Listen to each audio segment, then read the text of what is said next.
I'd like to call the April Poquoson City School Board meeting to order.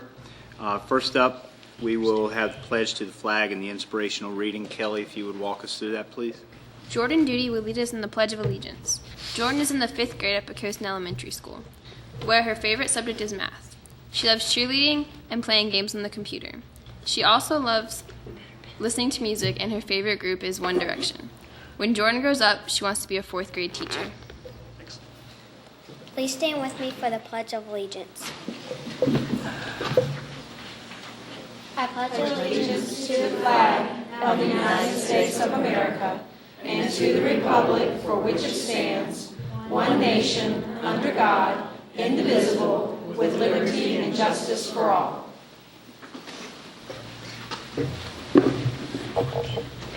Gracie Carter will give us an inspirational reading. Gracie is also in the 5th grade at Poquoson Elementary School. Her favorite subject is reading fantasy books, and she recently read some of the Hunger Games. Gracie loves to dance and has been taking lessons since she was 3 years old. Someday, she would like to be a professional dancer. Look out, Dancing with the Stars. I am a dancer. I twirl, leap, and spin. I jump, pirouette, and tap. I am a dancer. I feel pain and fear. I feel defeat and failure, yet I keep going. I smile, I practice, I perform. I have grace and beauty. I do not dance because I am happy. I am happy because I dance. I hear the applause. I perform and do my best. Sometimes I fail. I don't give up, for I am a dancer. I dance not for fame and glory, but for how I feel inside. I am happiness, joy, love, and excitement, strife, talent, joy, determination, and beauty. I am a dancer. Author unknown.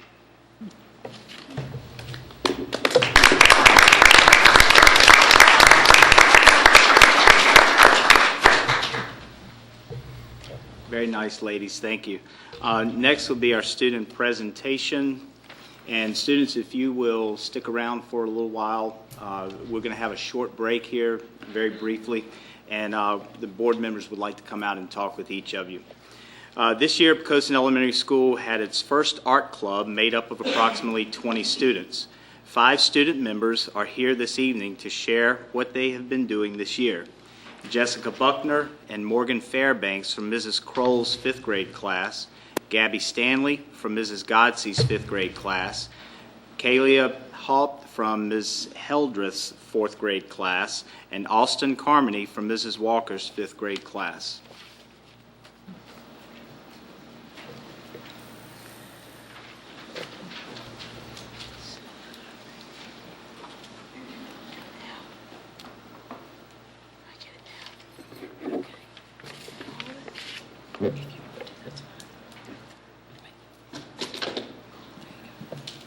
Have you ever noticed that plastic lids and bottle caps have no recycling symbols?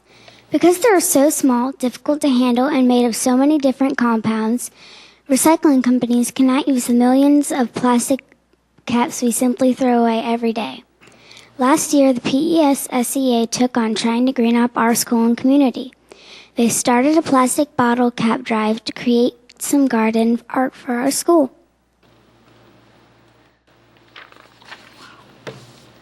This idea was inspired by artist Michelle Stitzerline, who uses recycled materials in her own work. She also works with schools who want to make recycled artworks.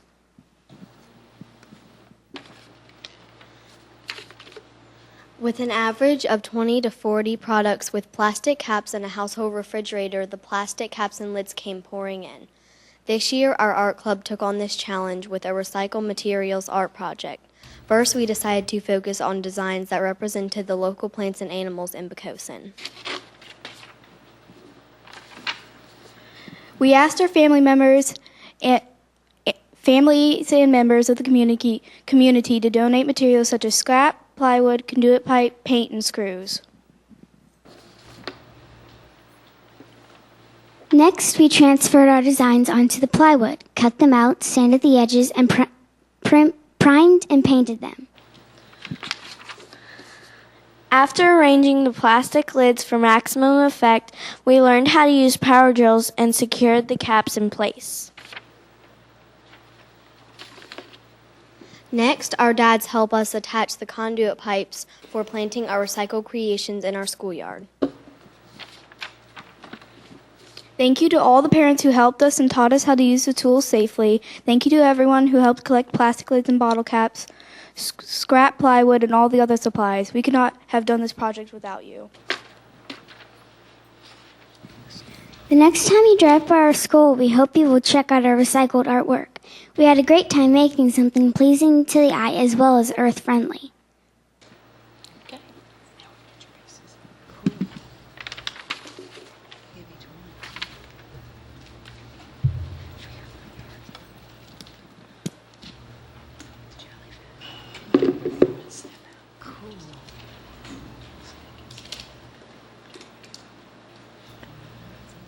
Okay, this is what these are some of the pieces. Obviously, we made more, but we just wanted to share these with you. Very nice. Are those for sale? That has been suggested. Very nice. Thank you all very much. Board, do you have comments? Where are they on display at the school? We're planning to put them in the front yard of the school, and hopefully they'll be out this week. Excellent. Those are really nice. Very creative. Good job. Anybody else? Well, thank you all very much. Appreciate it.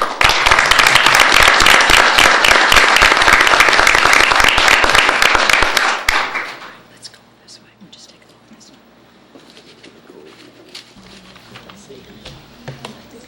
way. That's very impressive.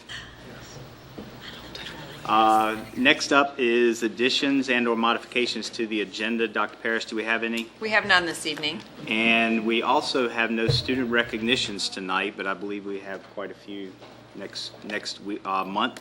So at this point, we'll take a break and so we can come out and meet with the students.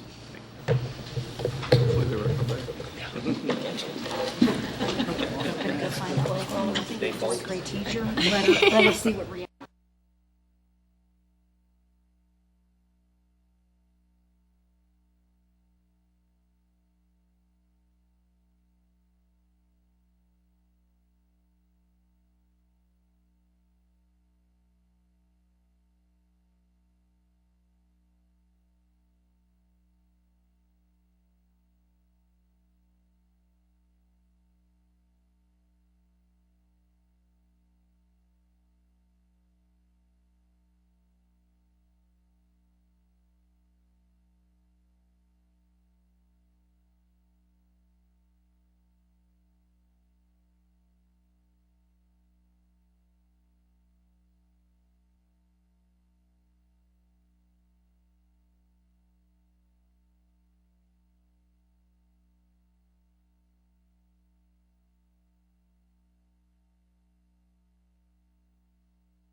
Just too funny. Too funny. How you doing? Doing good, thanks. That sounded to be very entertaining. I did it.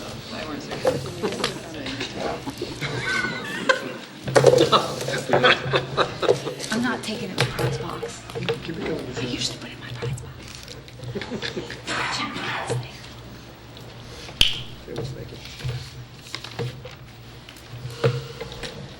Okay, next up, we'll have our presentations and reports, and first on the agenda is our financial update. Mr. Bowen.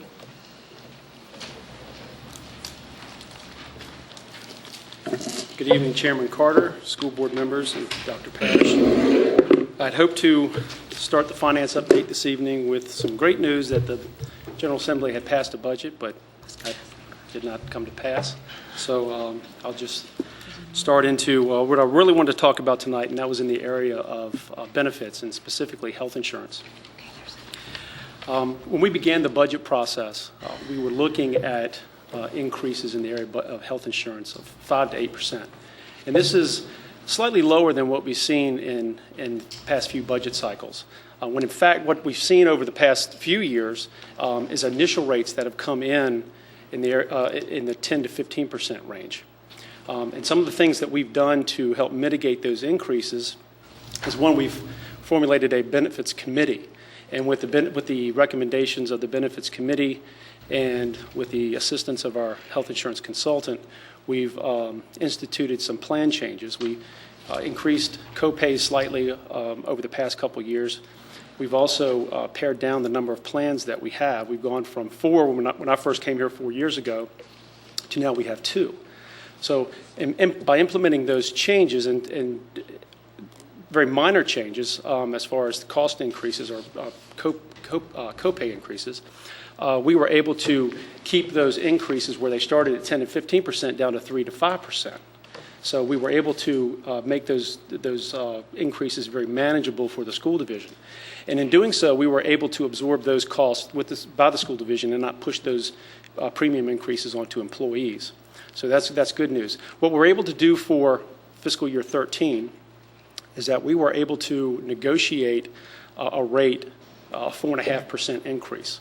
So we were able to do that, again, without any plan increases or plan changes this year and without any premium increases to the employees. So that's very, very good news. Also in the area of benefits, the school division will be holding its benefit enrollment period in the spring.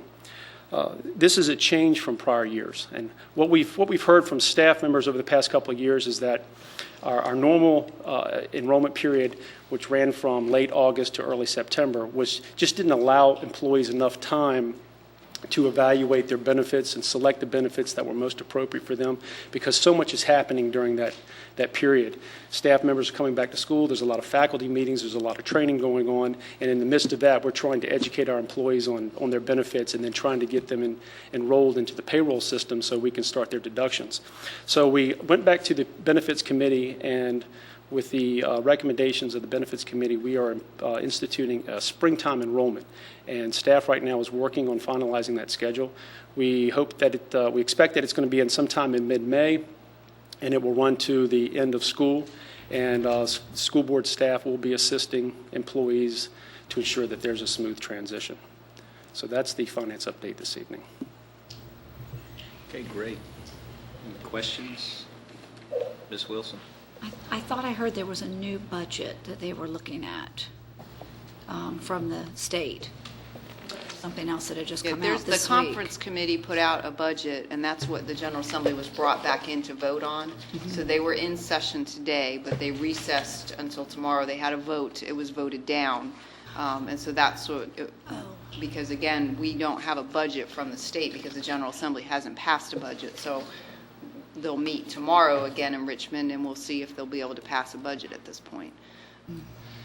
But we cannot complete our budget work until the General Assembly produces a budget that the governor then signs off on.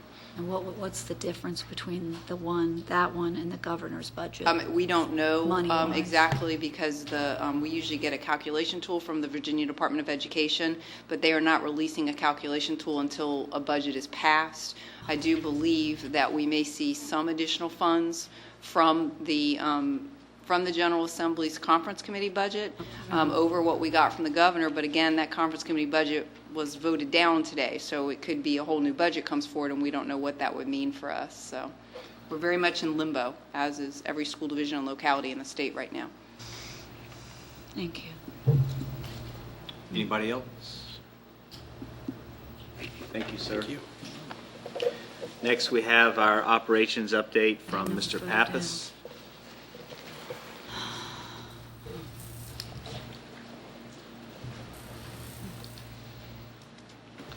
Good evening, Chairman Carter, School Board, Dr. Parrish. There's been plenty of activity in the areas of custodial services, maintenance, and transportation. However, this evening, I'm going to focus my attention on food service. You may recall last year we discussed the Federal Healthy Hunger-Free Kids Act of 2010, and tonight I'm going to share with you how that act is going to impact us again this year and somewhat into the future, especially given that in your reading file and in Section 7B there's a food service item that we'll be voting on. So the Healthy Hunger-Free Act of 2010, by way of review, that act reauthorized federal nutrition programs, the National School Lunch Program and the National School Breakfast Program, of which we participate in both of those components. The USDA continues to provide policy and instruction as to how the act will be implemented. As recently as the last week in March, we got a very critical tool that we needed, and it had to do with pricing and the nutritional requirements going forward. So the school nutrition program's paid lunch equity, or the PLE, guidelines for 2012, 2013, and beyond, it actually goes all the way out to 2023. And that again is part of what's in your packet. Last year was the first year that the act impacted us and how we had to set lunch prices. You may recall I came to you and we worked through that. Again, this act and the tool that they gave us will be used on an ongoing basis as we try to meet the goals and the requirements set forth by the act itself. This will be used every year as we move forward, every year. Basically, it looks at our pricing on a weighted average and makes sure we come into compliance with the federal guidelines. I thought I'd take a moment of your time to share with you the timeline. I only took it out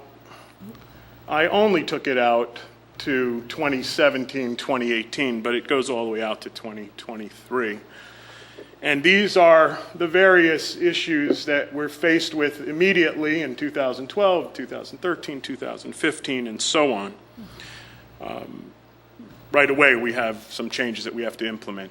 I can tell you our food service manager's in training as we speak out of town. I'll be going to some training conducted by the DOE and the USDA.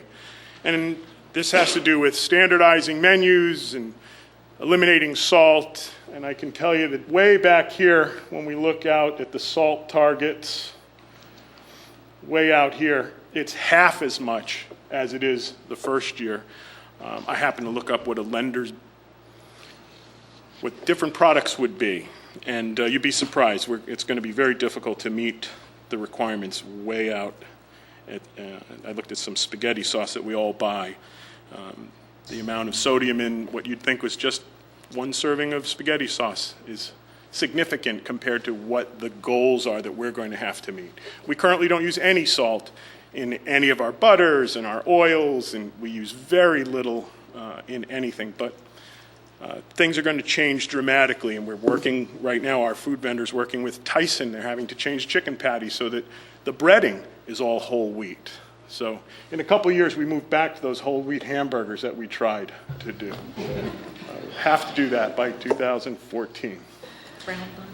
And that kind of gives you an overview of what we're working on with relative to the Healthy, Hunger-Free Act of 2010.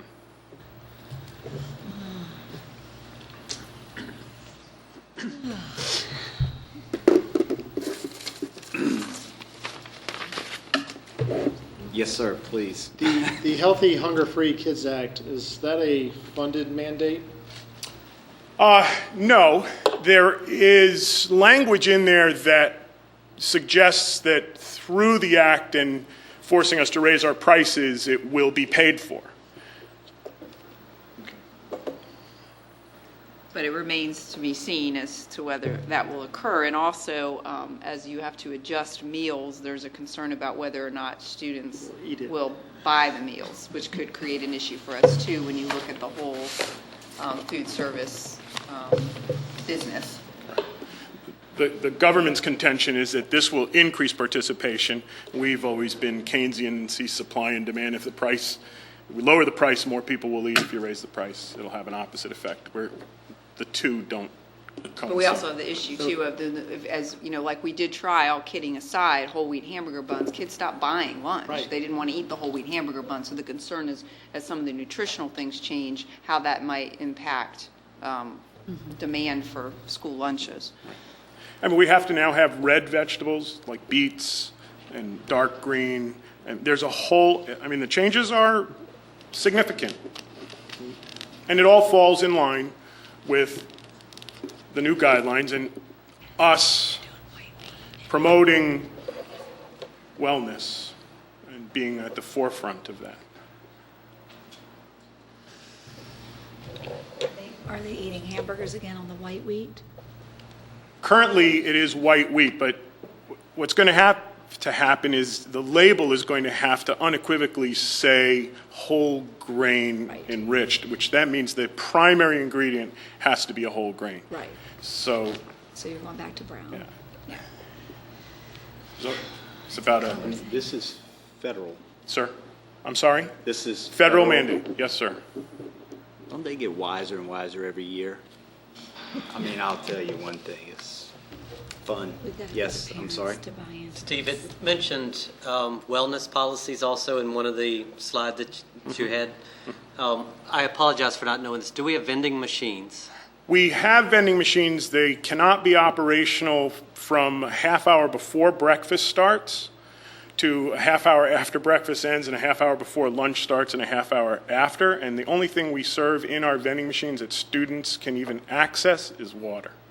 Okay. Do we have written vending policies? And I'm asking this for a reason. We do. Written vending policies? Because if we don't, I know there's some funding available to help you write policies, and it might offset. Well, maybe I need to look at whether ours are written well enough. Is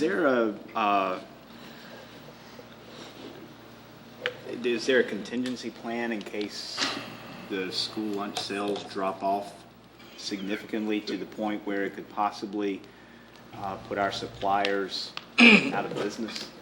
No, I think our goal and the goal of our vendor is to design enjoyable menus that students and others want at a price that will sustain the program and hopefully increase participation. That's our goal. There is no contingency. We have a no-fail mission. Okay. But certainly as we move forward in the coming years, we'll be tracking and seeing if we have to make adjustments, and ultimately may need to come to the board to, consistently to talk about pricing, or because we need to provide lunches and we also need to meet federal guidelines. So, it's something we'll be watching carefully and have been doing so as we move through. This is another area too where even our enrollment decrease affects our school lunch program. Fewer kids, so we've had to watch that carefully too. So. Yeah, we're still not where we need to be, but they capped, the forced cap is 10 cents. So that's good, and we'll get there, but it's all it's never ending. This act requires that we do this every year. Right. Every year, because what happens is that the cost of living goes up, the CIP goes up for food away from home, that shifts the scale. Food costs shift the scale. The government may give us more money as a reimbursement. That shifts the scale, and yet they want to close the gap. So it's you're constantly chasing a moving target. They keep moving the cheese. They keep moving the cheese, and you keep having to move with it, and you almost can't move enough. Right. Let me ask you this, sir. Yes, sir. Yeah, I know you have to really, really cut back on the salt that's in prepared food, but do we have salt shakers or packets available to the students? Right, and we always try to use things in pre-portion when we can. I mean, it's a give and a take. The pre-portion gets wasted, and the other makes a bigger mess, but yes. I'd like to ask a question for maybe the parents at home. Do we have any pink slime in our hamburger? No. No, we don't. And next year, while it's available for schools if they elect to buy it, we have opted that we will not buy it, and we'll pay a premium for our beef that contains reduced fat meat. It's really meat. Good answer. Thank you. Over the last year, after about this time last year when we raised the food prices, was there a trend, anything that you could discern of, did that meal increase having negative impact? There are so many variables with bus schedules and how soon we can get into a school. It's really difficult to pinpoint. I can tell you hamburger sales went back up when we changed the bun. But it's hard to tell. We have declining enrollment, and we have so many other variables that do impact what children will eat. One of the things right now is our biggest seller, as you can imagine, would be chocolate milk. Well, currently chocolate milk is low fat, which is 1%. Well, next year 1% can only be white milk. And if you want to serve a flavored milk, then it has to be no fat. Yeah. And I'm not sure they can figure out how to do that, make chocolate no fat. But they'll have healthy hearts. Chocolate won't get drunk. Right. Anybody else? We've got to get them to change their ways at home, obviously. Thank you very much, sir.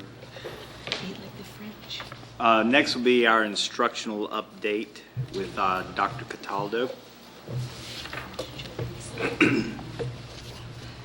I just want to introduce this for you. As you know, Dr. Rivia usually does your presentation, but we have Dr. Cataldo doing it. I've talked to you in meetings over the course of the last year and a half about the new math standards that are in place, and we've talked about the fact that they'll be tested this year and some concerns that we have. So he's going to outline some information about that as we move into SOL testing for both you as a board, but also for our community to understand the changes that we're facing and what we anticipate may be some of the results.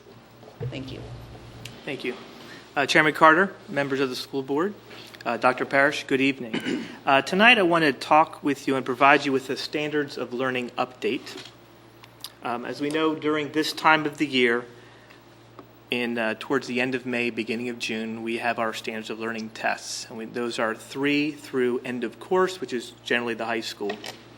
We provide those tests for the students.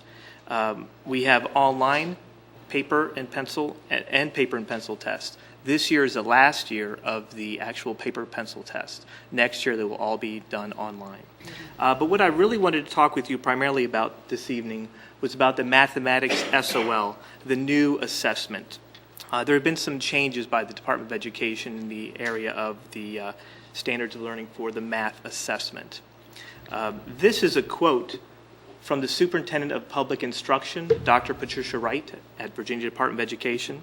And just reading this quote here, it was earlier this year that she made this quote. She said, basically, schools and school divisions may see a temporary drop in pass rates because of the rigorous standards and tests that have been introduced. And these, they said also, as the local curriculum and instructional strategies are adjusted to meet these higher expectations, that's what we're going to be seeing this year. So that's kind of how she started off with making discussions about the new math assessments. And they know this information because, as you see up here in this next slide, based on school divisions that are currently on the 4x4 block that end up doing, four subjects at the beginning of the year, they go until January, and then they do 4 subjects again. So they almost do like kind of 2 years in one school year. They were able to see what their results were for the Algebra 1, Algebra 2, and Geometry scores. What you see in 2009, 2010, during the fall testing, we see over a 30% drop in some of the test scores. Now, this was not Poquoson. We do not have the 4x4 block, but we have some surrounding schools that experienced the exact same thing. So this information, along with her quote, kind of precipitated some information and a lot of working in the Virginia Department of Education, and that's also had our teachers, and we're working to see what we can do about this, and we're going to talk about that tonight. Now, you might ask, why do these changes take place? The National Council of Teachers of Mathematics updated and made changes to their own standards. What they had in the past, they used to use more content, so skill-related questions, number and operation, algebra, geometry, addition, multiplication, division. That's what they had originally on their standard. What they have adopted during the last couple years, they've actually adopted process. So application and analysis. So now they're no longer just testing content and skill, but they're actually testing problem solving, reasoning and proof, communication, connections, and representation. That was the National Council. That's with the Common Core. To realign and in response to those changes that the National Council of Teachers had made, Virginia Department of Education also made changes. And you see that I have some things underlined. They've used the same exact language that we've seen with the National Council of Teachers. They've also implemented in their standards. So they're looking for mathematical problem solvers, making mathematical connections, communicating mathematically, models, representations, selecting appropriate mathematical tools strategically. So they've used that same changes in their new standards. So this is the 2009 standards that this year is we'll be seeing those in effect, which is kind of what I'm talking about this evening. What has been in the past, we've seen most of the tests be in the area of skill and definition. Now, we've had some tests that have moved more into application analysis, but now we're stepping more into multi-step word problems as well as technology-enhanced items, and I'll be giving you some demonstrations or examples of those technology-enhanced items too. So in the past, we've seen skill questions, definition questions to be the highest percentage of the SOL tests in mathematics from grades 3 all the way up to end of course, which is Algebra 1, Algebra 2, and Geometry.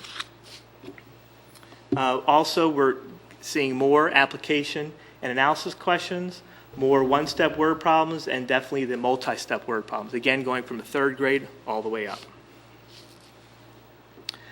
What you'll see here, now, this comes from the EPAT. They call it EPAT. It's the Electronic Practice Assessment Tool that the Virginia Department of Education provides to school divisions, provides on their website for parents to access, teachers to access, students to access. What you'll see in this example here, we're looking at not really a computational question or finding a computational answer, but how is this represented in a linear model? So that's a difference. And now this is a 3rd grade SOL question. So it's something that students have not seen in the past before. So we're seeing linear representations. Here we're seeing in grade 4 a lot of information up at the top for a 4th grader to read. And then we're looking at the actual question. And this is a probability and statistics level question. Again, they're not looking for a computational answer. They're looking at how would this answer be represented. So it's not actually find the answer to this, but how would it be represented from there using the letters. And you see we still have A, B, C, D, and I'll get more to the next type of questions shortly. And here we see that this is a question, and what they're looking for is Mr. Hansen wrote the equation on the board, r plus 3 equals 8, so r equals 8. But that's not really a choice in here. It's not a computational answer. They're not looking for that answer 8. What they're looking for, though, is how's this question represented using the pictures that you see below in, again, a grade 5 question. So it's very different from what has been tested in the past.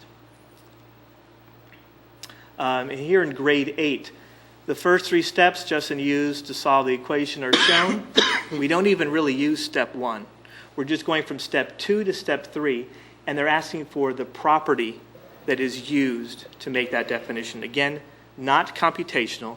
This is an application and analysis level question, so it's a much higher order level question. Again, you're seeing multi-step, you're seeing higher order questions, and this is a type of test that students will be seeing this year, which is different from what they've been seeing in the past. Now, then we go to TEI questions, technology enhanced items. We have drag and drop, hotspot, graphs, fill in the blank, and short answer. What these questions look like for the TEI questions in grades 6, 7, and 8, and then also in high school, Algebra 1, Algebra 2, and Geometry.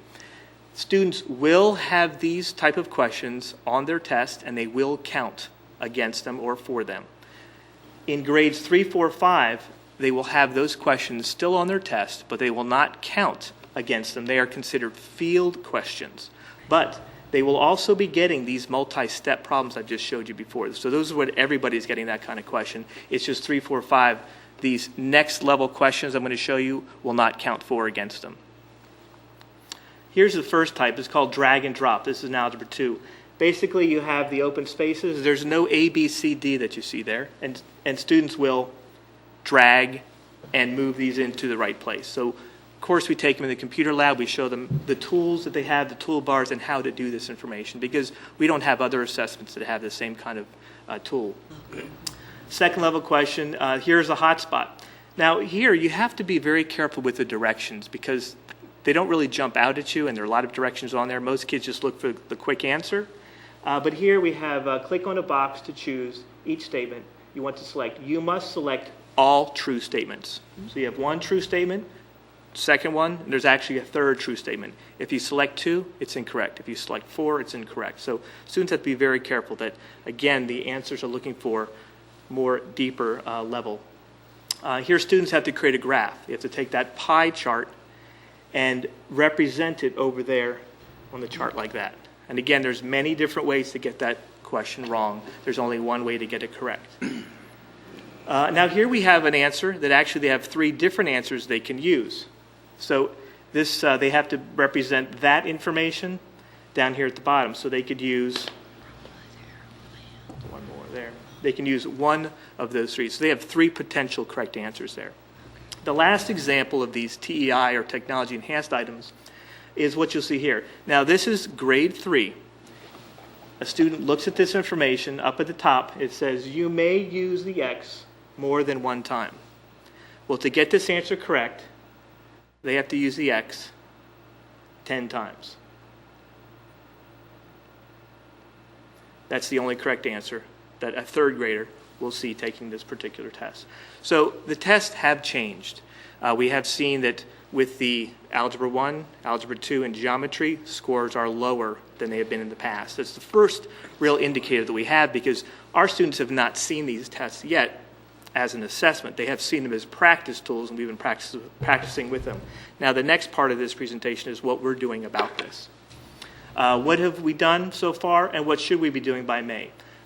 What we have done starting last year, actually the beginning of last year, and even towards the earlier part of the year before, we've had our teachers working on this information. So we've had actually 26 math teachers that have revised the PCPS curriculum, and all of our math teachers have deployed this new curriculum, started last year and this year. So we're actually using this new standards right now.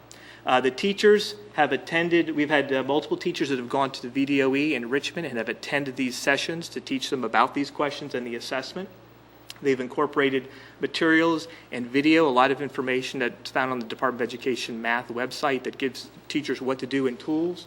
multiple professional development sessions with myself and other staff members, to the faculty and administrators about what to look for, how to work with their students on these level tests, and teachers were provided with additional classroom resources. We've talked with the teachers. We said, what kind of resources do you need? We've been able to provide those resources for them in the classroom to prepare their students to those new standards.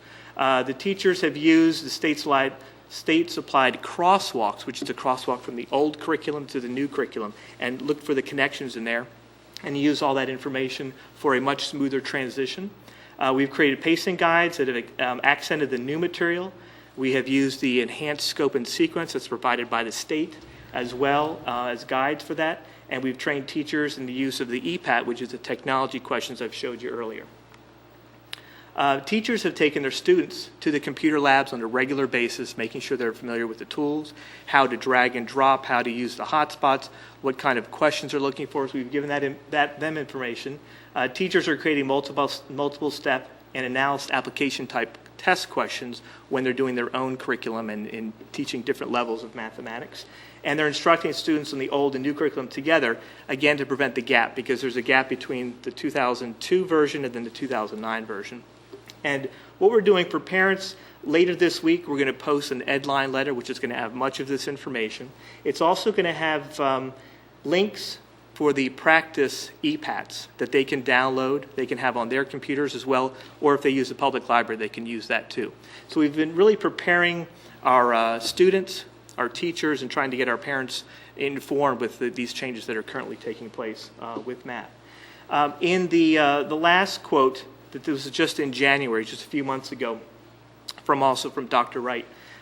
She has stated there's will be a dramatic impact, repeat a warning today, that she guarantees the mathematics pass rates will fall sharply when results are reported this summer. Again, we saw this same drop that occurred last year in social studies when we had new standards and before the teachers were able to update their curriculums and the instructional strategies. We saw the same thing in 2006 and 2007 with math. So we've been prepared for this. We've been preparing our teachers for it.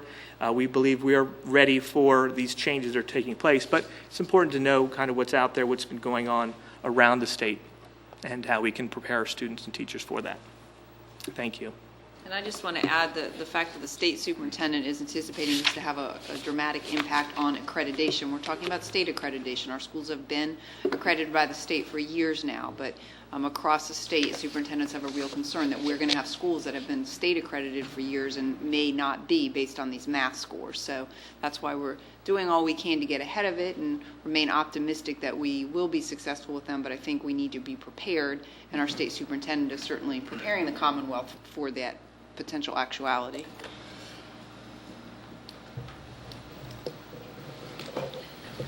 Yes, sir. With that statement from the state, are they looking at doing anything in changing the required pass rates for accreditation? No, interestingly enough, the accreditation rates will stay the same, and actually there was some discussion about the cut scores for the test, and the testing company actually recommended cut scores that the State Board of Education said were too low, and they raised them.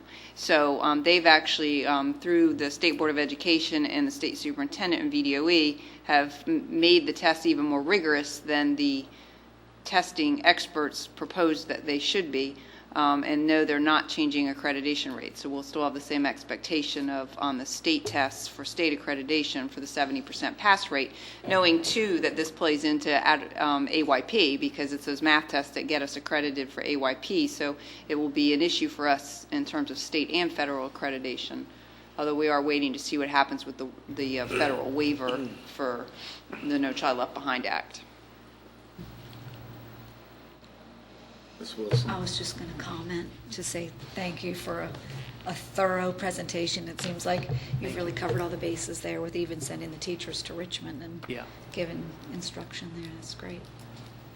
So, anybody else have comments? I already knew those answers. That's probably the most drastic change I've seen to a math curriculum ever. Change. I don't think I've seen anything that drastic.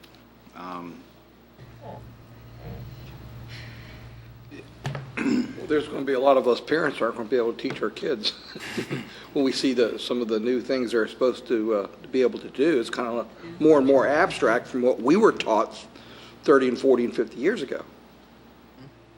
It almost seems to me that it's such a change, at least by the SOL standards, that it could take years to see the effects, to see those pass scores go back up, because I mean that's a new way of, first of all, of presenting math information, and it's a totally new way of learning. So if you've been learning a particular way for 8 or 9, 10 years in school, and all of a sudden, boom, now I've got to go in and test on something that's just way out of my league, frankly.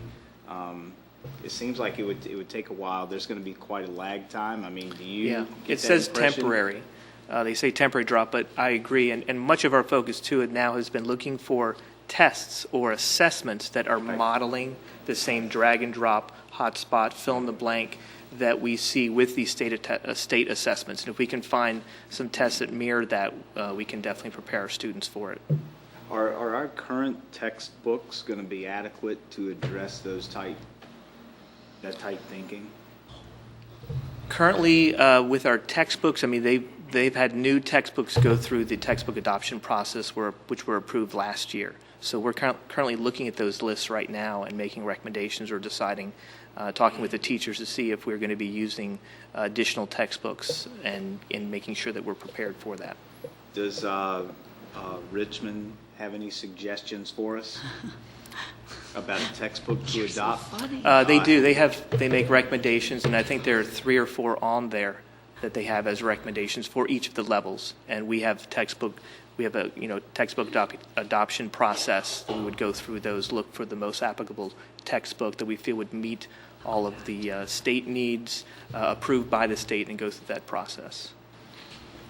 Okay, the text that they recommend, that's on their list of recommendations, does that fall in line with the cost of what a typical textbook would be? I mean, are they fairly closely related? Like if we were going to just go and get your standard math textbook next year, and it's $160 or whatever you have, the one on the state list, is that comparable in price? Yes, it is. They are? Okay. Yes, okay. Yes, they are. I know that the state, for all textbooks, they always do a thorough vetting of textbooks, and they put a list out, and that's, I recommend that as a school division, we continue to adopt books that are on the state list, because they've been thoroughly vetted by the state to as closely match our SOLs as possible, to meet general needs of all students. So they go through that for every content area.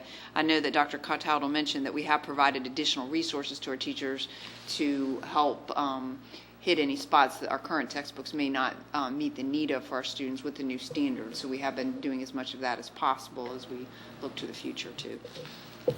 What about software, Dr. Cataldo? That's one area we're looking at. Right now, we've not been able to, and I go to regional math conferences and committees and meetings, and what we're looking for regionally too are assessments that are computer assessments that are going to mirror what we're seeing with these new state tests. Right now, we've not found any, but I will say that every meeting I go to, we're looking for those, and to tests that will actually mirror what we're looking for, what the state's looking for, so then our students feel prepared that way. We have been using these e-paths that are supplied, but right now they're about 15 to 20 questions per grade level. So it's not, once you get past those 15 or 20 questions, you don't have any other questions, and students have seen the same answers over and over. So what we're looking for is additional. That's kind of the area we're focusing in right now. Wow. That's a big change. Yeah. All right. Well, thank you very much. Thank you. That was a Thank very you. good presentation. Ms. Sidner, I'm glad you're up. If you would walk us through the consent agenda, please. All right, the consent agenda tonight consists of A, approval of minutes of March regular meeting and work session enclosed. B, approval of minutes of March special meeting enclosed.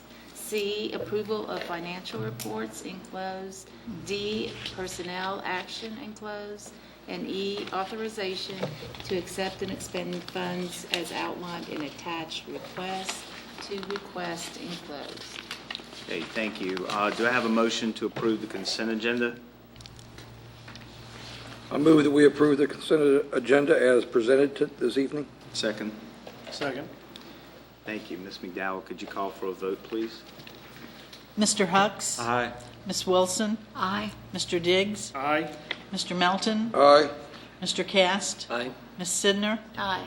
Chairman Carter? Aye. The motion passed by a vote of 7-0. Okay, other matters for consideration, consideration of minutes of March public hearing, which is enclosed. Do I have a motion to approve those minutes? I'll move that we approve the minutes of the March public hearing. And second? Second. And Ms. McDowell, could you call for a vote, please? Mr. Hucks? Aye.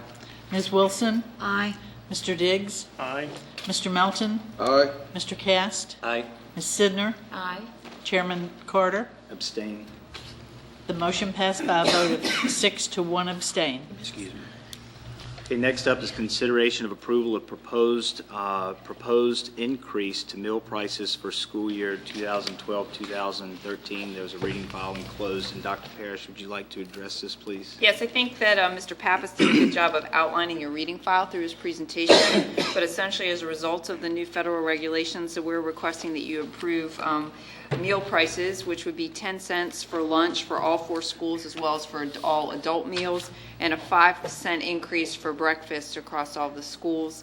You provided in your reading file exactly what those prices would be, as well as some background information on those. And please note, as we've stated in the reading file, you're seeing school divisions across the country and certainly in our own region making these price increases as well. So with that, I recommend approval of the proposed increases to meal prices. Do I have a motion? I make a motion as stated. Second? Second. Any further discussion on that? Any comments there? Okay, thank you. Ms. McDowell, could you please call for a vote? Mr. Hucks? Aye. Ms. Wilson? Aye. Mr. Diggs? Aye. Mr. Melton? Aye. Mr. Cast? Aye. Ms. Sidner? Aye. Chairman Carter? Aye. The motion passed by a vote of 7-0. Thank you. Next up, consideration of approval of the Perkins Grant, school year 2012-2013, which there was also a reading file enclosed there as well. Dr. Parrish? Yes, this comes to us each year. The Perkins Grant is a federal grant that does provide funding for career and technology education that we need to have you approve so we can forward it. There is information again in your reading file. Please note in your reading file that we're talking about a grant of a little over $18,000 to give a sense of community what the federal government provides for us to support our CTE programs. So again, I recommend approval of the Perkins Grant for the next school year. Okay, do I have a motion? A motion that we approve the Perkins Grant application. And second? Second. Any discussion? Any questions there on the Perkins Grant? Everybody good? Okay. Ms. McDowell? Mr. Hucks? Aye. Ms. Wilson? Aye. Mr. Diggs? Aye. Mr. Melton? Aye. Mr. Cast? Aye. Ms. Sidner? Aye. Chairman Carter? Aye. The motion passed by a vote of 7-0.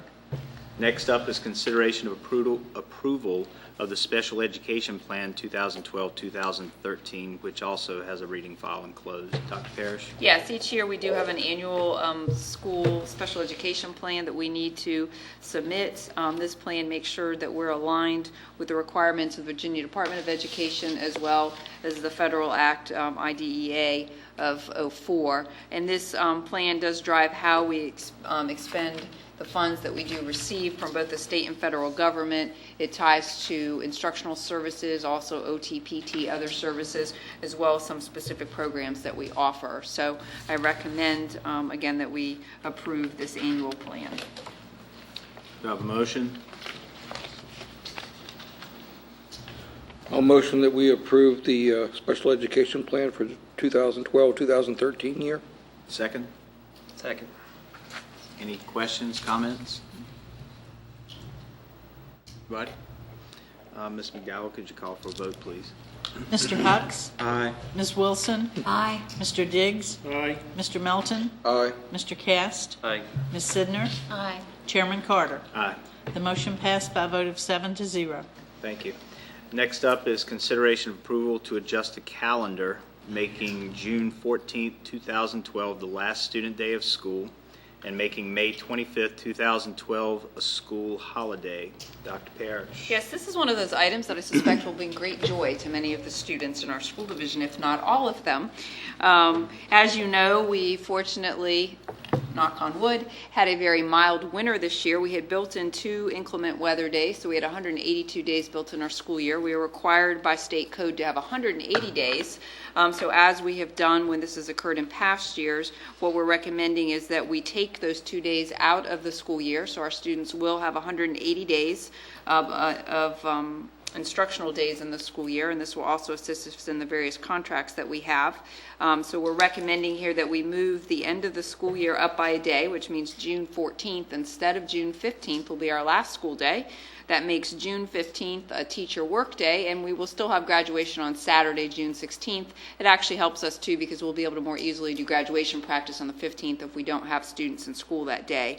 And then additionally, as you know, Memorial Day weekend provides a 3-day weekend, so by having May 25th, which is the Friday before Memorial Day, a student holiday, that would leave a 4-day weekend for our students and a number of our employees. Our 12-month employees, of course, will work on that day. But our schools and offices will be closed then on May 25th, and that will be the change to the calendar. And I remain optimistic with the weather we've had that we will not get a freak snowstorm, although I have to say after the last meeting and Mr. Cass' concern about the snow that might come, there was snow in Fredericksburg, I think, last week, so I was a little nervous it might actually make its way down here before we did this. But with all that said, I recommend that the adjustment to the calendar is made, making June 14th the last student day of school and May 25th a school holiday. Okay, do I have a motion for approval? Mr. Chairman, I'd like to make this motion after my comments at the last meeting. I gladly make the motion that we approve and adjust the calendar. Outstanding. Second? Second. Okay, thank you. Any questions, comments there? I think I concur. I think there'll be a lot of happy people out there. Ms. McDowell, could you please call for a vote? Mr. Hucks? Aye. Ms. Wilson? Aye. Mr. Diggs? Aye. Mr. Melton? Aye. Mr. Cast? Aye. Ms. Sidner? Aye. Chairman Carter? Aye. The motion passed by a vote of 7-0. Okay, thank you. Next up is the consideration of approval of proclamations, and we have 4 tonight. One is for School Nurse Appreciation Day. School nurses, they support the health and educational success of children and youth by developing and providing programs and leadership. Next up is Teacher Appreciation Week.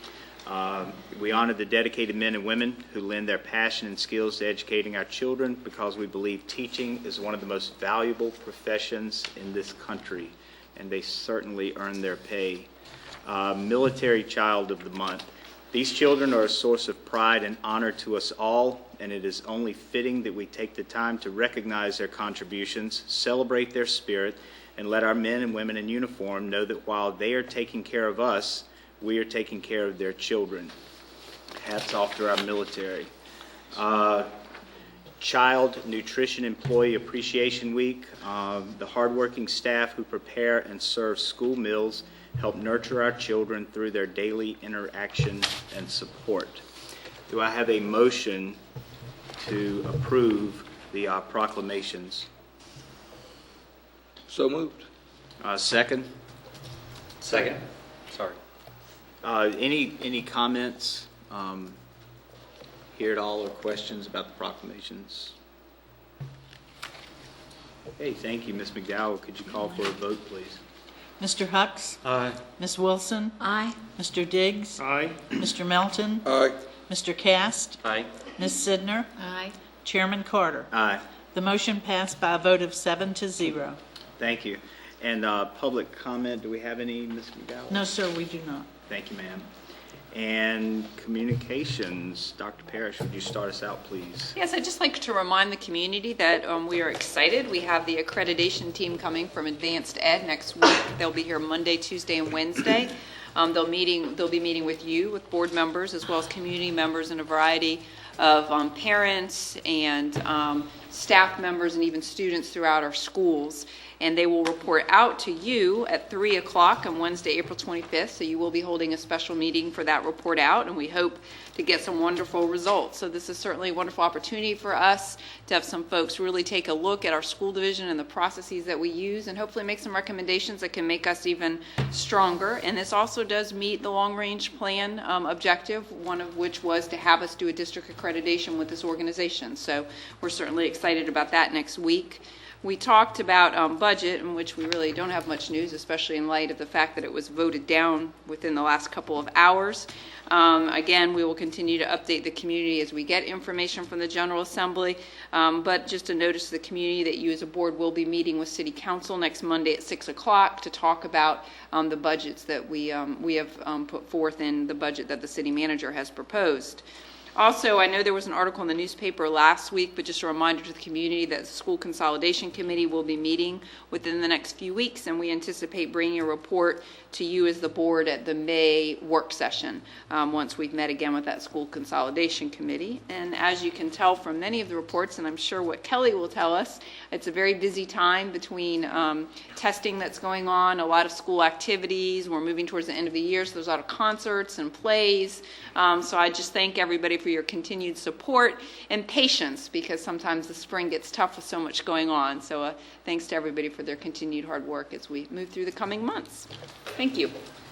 Thank you. Kelly? As Dr. Ferris said, the primary school had a very busy past couple of weeks. They were very successful in their art show, book fair, and Relay for Life. The first grade had their musical program and presented a melody of patriot songs in the last week. And they also had Poetry Alive, which was a group that entertained the children with lots of active poems. Recently, they also added 25 new titles to the Book Nook. All of those books are nonfiction books, and they would like to give a big thanks to the PTO, because now the students will be able to learn lots of new information because they are nonfiction books. Both the primary school and elementary school entered the 2012 Friends of the Library Essay Contest, and 2 students from the primary school were finalists, and 6 students from the elementary school were finalists. The elementary school had a assembly on Friday the 13th. Friday the 13th, sorry, it occurred to me. Where the PTO provided an assembly about Mark Twain. And the elementary school will be hosting a Festival of the Arts on April 26th at 6 p.m. if anybody wants to go out and see the wonderful artwork that they have made. The middle school is very busy as well. The 7th grade has their spring musical this Thursday at 7 p.m. And Mr. Perle would like to let everyone know that if you are unable to attend the evening show, there is also a matinee during the day for the students if you'd like to go to that one. And the honor roll ice cream socials will be this Friday for students, so they're in for a treat. And the middle school will be hosting groups of 5th graders starting April 27th to help them get used to the school and assimilate into the different classes. The drama class will be performing an anti-bullying puppet show for the primary schools on the 30th, so they're in for a treat. At the high school, we had our annual blood drive last Wednesday, hosted by the Key Club, and it was very successful. A lot of my friends went out and did it. I unfortunately couldn't do it because I had a game that day, but a lot of my friends went out and helped them. Last Monday, we had the Model A Ford Club come out and speak to our social study classes about Henry Ford, and we also got to go out and look at the different antique cars that they had. I think we had like 5 that came and visited us, so we got to see them. That was really cool. Emily Brawley won a Gold Key Award in the Scholastic Art and Writing Contest, along with Lauren McGee, who won an honorable mention. And Rachel Stadler and Samuel Snyder won second place in the senior division of the Tidewater Science Fair. FCCLA is sponsoring March of Dimes, the fundraiser, from the 16th to the 20th of this month. So send your kids with lots of money to school to help with that. And senior cap and gowns will be delivered on April 25th. Okay, thank you. Mr. Hux. Thank you, Mr. Chairman. No comment tonight. Ms. Wilson. She didn't mention the band trip. I can't believe it. Oh, yeah, and the band, of course, is They're going to Disney tomorrow night. I'm very jealous. They get to go for Thursday, Friday, Saturday, Sunday, and they'll be back Monday. So. Awesome. Ms. Diggs. That's all I was going to say. And of course, how much I enjoyed Jordan Duty, and I invited her to come to my 4th grade class and showed her some papers she might want to grade since she wants to be a 4th grade teacher, but she's declined for now. Mr. Diggs. Thank you. I'd just like to thank the presentations this evening.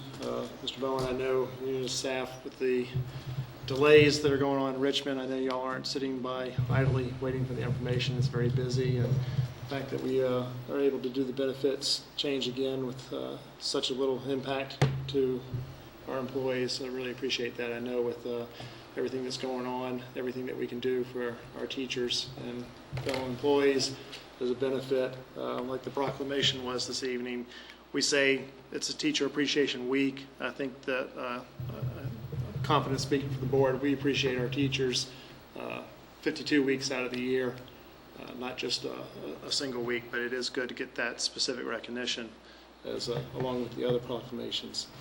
And second, what you said earlier for Dr. Cattell, thank you for such a very thorough presentation.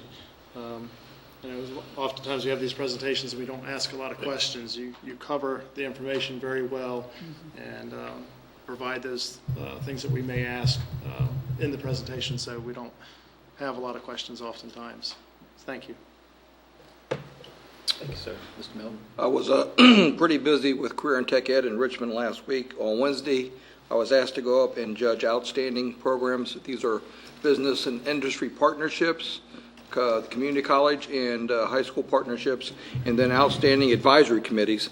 Our group of about 8 looked at over 50 applications or recommendations, nominations, I should say, and very tough to come to some choices, but we had a very good day with community college folks were in the room, state apprenticeship office, and other members of our statewide Career and Tech Ed committee were the judges. Now, when I judged, I didn't judge anyone from Tidewater area, so it was from outside this area. They had us all split up in different rooms.